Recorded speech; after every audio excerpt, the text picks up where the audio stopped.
എല്ലാവർക്കും റെഗുലർ സിസ്റ്റിലേക്ക് സ്വാഗതം. നവരാത്രി ആശംസകൾ. ഇത് നല്ലൊരു തിരക്കുള്ള ദിവസമാണ്. അപ്പോൾ രാവിലെ തന്നെ നവരാത്രി തന്നെ അമ്പലത്തിൽ പോകാൻ വിചാരിച്ചു. അമ്പലത്തിൽ പോയി നിന്നിട്ട് വേണം ബ്രേക്ക്ഫാസ്റ്റ് ഒക്കെ ഉണ്ടാക്കാം. അപ്പോൾ ഞാൻ കണ്ണനെ എടുത്തിട്ട് അകത്തേക്ക് വെക്കട്ടെ.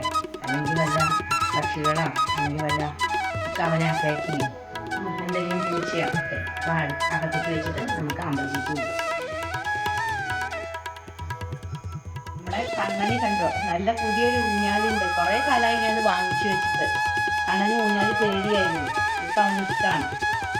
അപ്പോൾ എൻ്റെ ചെറിയ ബെല്ലൊക്കെ ഉണ്ടായിരുന്നു, കണ്ടോ, നന്നായിട്ട് കിഴിഞ്ഞു ചേരാട്ടോ.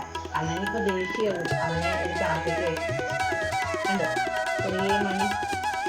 ഇപ്പം അവനെ അകത്തേക്ക് വയ്ക്കുമ്പോൾ അവന് ദേഷ്യമാണ്. അവന് ഈ മരമൊക്കെ അങ്ങനെ കടിച്ചു പറിക്കാൻ തുടങ്ങി. കുറച്ച് നേരം അകത്തേക്ക് ഇരിക്കാട്ടോ, കണ്ണാ പോയിട്ട് പോരാട്ടാ. കണ്ടോ അത് ദേഷ്യം കണ്ടോളൂ. ഞാനിന്ന് പോകുന്നത് കക്കാട് ഗണപതി അമ്പലത്തിലാണ്. നല്ല തിരക്കുണ്ടാവും, സൺഡേ ആണല്ലോ. അപ്പോൾ നമ്മുടെ ഏത് നല്ല കാര്യങ്ങൾക്കും തുടക്കം ഗണപതിക്ക് തേങ്ങ ഉടച്ചിട്ടല്ലേ. അപ്പോൾ ഇന്നൊന്ന് ഗണപതിക്ക് പോയിട്ട് വഴിപാടൊക്കെ ചെയ്തിട്ട് വരാൻ വിചാരിച്ചു. നവരാത്രി ആരംഭം എന്ന് പറഞ്ഞാൽ എന്താ, വിദ്യാരംഭം അല്ലേ. മെയിനായിട്ട് വിദ്യ ആരംഭമാണ് നവരാത്രിക്ക്. നമ്മളുടെ കാറ്, വീട്ടിലെല്ലാ സാധനങ്ങളും പൂജിക്കും, ആയുധ പൂജ. അതേപോലെ എല്ലാ സാധനങ്ങളും കഴുകി വൃത്തിയാക്കിയിട്ടാണ്, അതിനെ ചന്ദനം തൊഴിച്ചിട്ടാണ് നമ്മൾ പൂജ നടത്തുക. അതുപോലെ തന്നെ എല്ലാവർക്കും നല്ല നല്ല നല്ല പുതിയ പുതിയ കാര്യങ്ങൾ നവരാത്രിയിൽ തുടങ്ങാൻ ഐശ്വര്യവും അനുഗ്രഹവും ഒക്കെ ഉണ്ടാവട്ടെ. അപ്പോൾ നമുക്ക് അമ്പലത്തിലേക്ക് പോയിട്ട് വരാം. കുറേ വെളുത്ത പൂവുണ്ടായിട്ടുണ്ട്, അല്ലേ, ഒരു ബഞ്ചായിട്ട് നിൽക്കുന്നത്. ഇത് നമുക്ക് നമ്മുടെ ഗുരുവായൂർ കൊണ്ടുവെക്കാം അല്ലേ. ഈ നിറയെ മുട്ടുണ്ട്. അപ്പോൾ ഈ പൂ മാത്രമായിട്ട് കിട്ടും.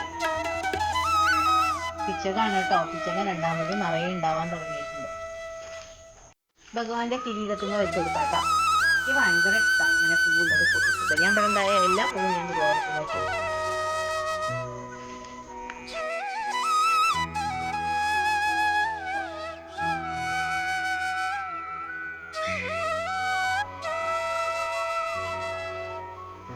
ഒരു ആൾക്ക് വെച്ചു കൊടുത്താൽ മറ്റാൾ തെറ്റും. അപ്പൊ രണ്ടാൾക്ക് ഞാൻ വെച്ചെടുത്തിട്ടുണ്ട്.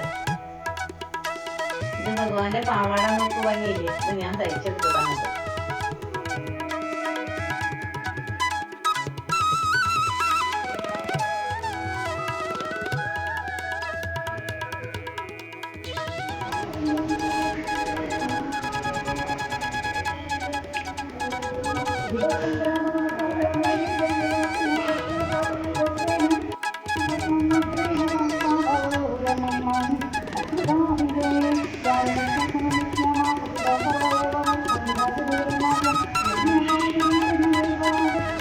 നല്ല തിരക്കാണ് അമ്പലത്തിലെ നവരാത്രിയായിട്ട്.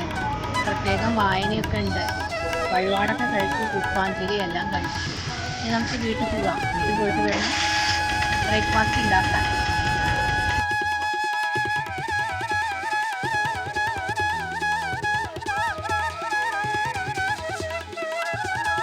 അമ്പലത്തിൽ നല്ല തിരക്കായിരുന്നു. അമ്പലത്തിൽ നിന്ന് വന്നു അവിടുത്തെ പ്രസാദം കഴിക്കാൻ എന്നിട്ടാണ് ബ്രേക്ക്ഫാസ്റ്റ്.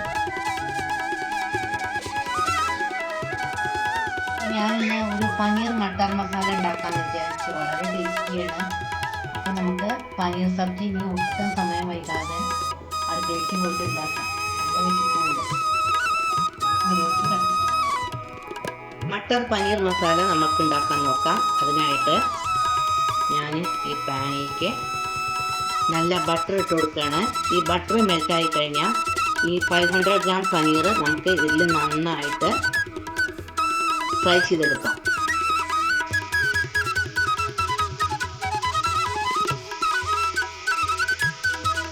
ആദ്യം ഹൈ ഫ്ലെയിമിൽ വെക്കാം. ഇത് നന്നായിട്ടൊന്ന് നമുക്ക് ഫ്രൈ ചെയ്തെടുക്കണം. രണ്ട് ഭാഗവും നമുക്കൊന്ന് ഫ്രൈ ചെയ്തെടുക്കാം കേട്ടോ. അപ്പോൾ ആവാത്ത ഭാഗം കണ്ടോ, നമുക്കിതൊന്ന് വറുത്തിട്ടു. അപ്പോൾ ഇത് ഫ്രൈ ആയിട്ട് നമുക്ക് നേരെ അത് വെള്ളത്തിലേക്ക് ഇട്ട് കൊടുക്കാം. ഇത് വെള്ളത്തിലിട്ട് കഴിഞ്ഞാൽ വളരെ സോഫ്റ്റ് ആവും. അപ്പോൾ ഞാൻ വെള്ളത്തിലേക്ക് ഇട്ട് കൊടുക്കാൻ പോവുകയാണ്. സോഫ്റ്റും ആവും, നല്ല ടേസ്റ്റിയാവും. കുറച്ച് വെളിച്ചെണ്ണ നമുക്ക് യൂസ് ചെയ്യാം. 2 സവാള,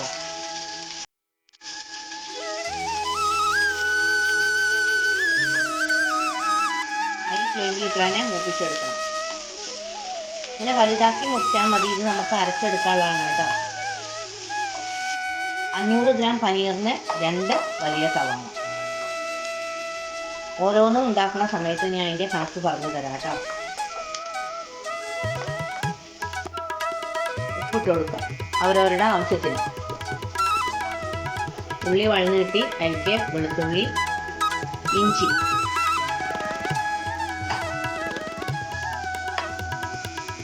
ആറ് പീസ് വെളുത്തുള്ളിയും ഒരു അരക്കഷ്ണം എന്ന് പറഞ്ഞാൽ ഒരു പകുതി ഇഞ്ചി. ഇതിലേക്ക് നമുക്ക് 2 തക്കാളി ഇട്ട് കൊടുക്കും. തക്കാളി ഇട്ടും ലാസ്റ്റ് ഇട്ട് കൊടുത്താൽ മതി കേട്ടോ. അത് നന്നായിട്ട് വഴന്നിട്ട് നമുക്ക് അടച്ചു വെച്ചൊന്ന് വേവിക്കണം. തക്കാളി വഴറ്റുമ്പോൾ അതിന് ജ്യൂസ് ഇങ്ങനെ പുറത്തേക്ക് വരും. അപ്പോൾ അത് പ്രത്യേകിച്ച് വെള്ളം ഒഴിക്കേണ്ട ആവശ്യമില്ല. എന്നിട്ട് നമുക്കൊന്ന് അടച്ചു വെച്ച് ഞങ്ങൾ വേവിക്കാം. നമുക്ക് അടച്ചു വെച്ച് ലോ ഫ്ലെയിമിലൊന്ന് വേവിച്ചെടുക്കാം. തക്കാളി പേസ്റ്റായി നമുക്ക് തുറന്നു നോക്കാം. തക്കാളി ഇതാ പേസ്റ്റായി, അതിന് ജ്യൂസൊക്കെ പുറത്തേക്ക് വന്നിട്ടുണ്ട്. നമുക്ക് ഇതൊന്ന് തണുത്തതിന് ശേഷം നന്നായിട്ടൊന്ന് അരച്ചെടുക്കണം കേട്ടോ. അപ്പോൾ ഇത് തണുത്തിട്ട് ഞാൻ അരച്ചെടുത്തിട്ട് എങ്ങനെയാണ് നമുക്ക് കാണിച്ചു തരാം. അറ്റ് ദ സെയിം ടൈം ഞാൻ ഒരു കടായി ഇവിടെ വെച്ചിട്ടുണ്ട്. നമ്മുടെ കടായി ഇവിടെ ചൂടായി. അതിലേക്ക് നമുക്ക് കുറച്ച് വെളിച്ചെണ്ണ ഒഴിച്ചു കൊടുക്കാം. ഇതിലേക്ക് നമുക്ക് ബേ ലീഫ് ഇട്ട് കൊടുക്കാം. 2 ഉണക്കമുളക് ഇട്ട് കൊടുക്കാം. പട്ട, ഗ്രാമ്പൂ, തക്കോലം, ഏലക്കായ എല്ലാം ഇട്ട് കൊടുക്കാം. ഇതൊന്ന് നന്നായിട്ട് വഴറ്റിയെടുക്കാം. ഇതിലേക്ക് നമുക്ക് മുളക് പൊടി 1 ടീസ്പൂൺ ചെറുതായി ഒന്ന് മൂപ്പിച്ചെടുക്കാം. ഇത്ര മതി. ലോ ഫ്ലെയിമിൽ കാശ്മീരി ചില്ലി പൗഡർ, അത് നല്ല കളർ കിട്ടാനാണ് കേട്ടോ. അത് 3/4 ടീസ്പൂൺ. മല്ലിപ്പൊടി 1 ടീസ്പൂൺ. മഞ്ഞൾപ്പൊടി, മല്ലിപ്പൊടി നമുക്ക് 2 ടീസ്പൂൺ വേണം കേട്ടോ. 1 ടീസ്പൂൺ കൂടി നമുക്ക് ഇട്ട് കൊടുക്കാം. എന്നാലേ അതിൻ്റെ ഫ്ലേവറിന് ഒരു പ്രത്യേക ടേസ്റ്റ് ഉണ്ടാകും. ഉള്ളി തക്കാളിയൊക്കെ നമ്മൾ ബട്ടറിൽ വേവിച്ചെടുത്തില്ലേ, അതൊക്കെ നമുക്ക് ഇതിലേക്ക് ഒഴിച്ചു കൊടുക്കാം. അതിൻ്റെ പേസ്റ്റ് കുറച്ച് വെള്ളം ഒഴിച്ചിട്ട് ബാക്കി അതാണ്ട് കലക്കി അതിലേക്ക് ഒഴിക്കാം കേട്ടോ. പനീർ ഇട്ട് വെച്ച ആ വെള്ളമില്ലേ, അത് നമുക്ക് ഇതിനെ യൂസ് ചെയ്യാം. അപ്പം തന്നെ ഇതിൻ്റെ കളറ് നോക്കൂ.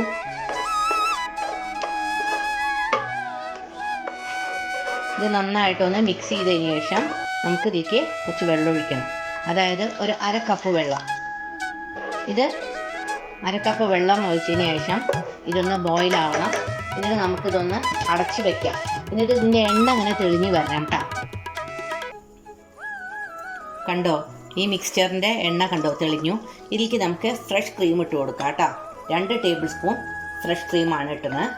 എന്നിട്ട് അത് നന്നായിട്ടൊന്ന് മിക്സാക്കി കൊടുക്കാം. ഇത് വളരെ ടേസ്റ്റിയാണ് കേട്ടോ. കുട്ടികൾക്കൊക്കെ നല്ല ഇഷ്ടമാവും.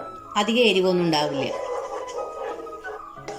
ഫ്രഷ് ക്രീം ഇട്ടതിന് ശേഷം ഒന്ന് അത് ബോയിലായി. ഇതിലേക്ക് നമുക്ക് നല്ല ഫ്രഷ് ഗ്രീൻ പീസ് ഇട്ട് കൊടുക്കാം. കണ്ടോ, ഇത് തോട് പൊളിച്ചെടുക്കണ ഗ്രീൻ പീസാണ് കേട്ടോ, ഉണക്കിയതല്ല.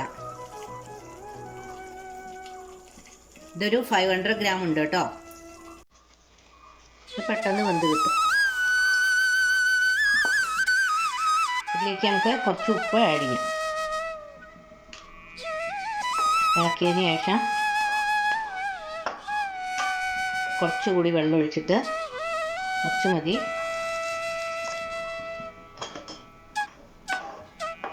നമുക്കിത് അടച്ചു വെച്ച് വേവിക്കാം. ഇത് നന്നായിട്ട് ബോയിലായി, നന്നായിട്ട് വെന്തു.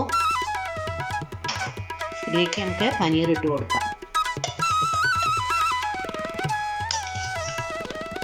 പനീർ നല്ല സോഫ്റ്റ് ആയി കേട്ടോ. അത് നമ്മൾ ഫ്രൈ ചെയ്തെടുത്ത് വെള്ളത്തിലിട്ടപ്പോൾ ഇത് ഫുൾ ഫ്ലെയിമിൽ വെച്ചതിന് ശേഷം ഒരു 8 മിനിറ്റോളം ഒന്ന് ബോയിലാവണം. എന്നാലേ ഇത് നല്ല തിക്ക് ഗ്രേവി ആവുള്ളൂ, അതിൻ്റെ പെർഫെക്റ്റ് ടെക്സ്ചർ ആവുള്ളൂ.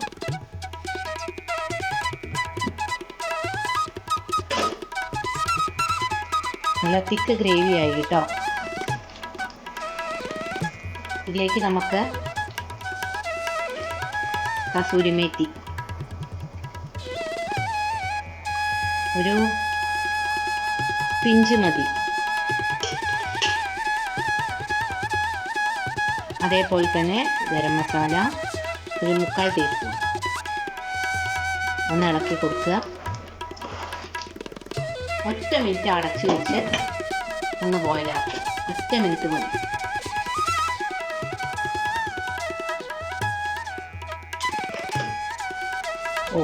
മട്ടർ പനീറിൻ്റെ പെർഫെക്റ്റ് ടെക്സ്ചറായി കണ്ടോ, നല്ല തിക്ക് ഗ്രേവിയായി. നമുക്കിതിലേക്ക് മല്ലിയില ഇട്ട് കൊടുക്കാം.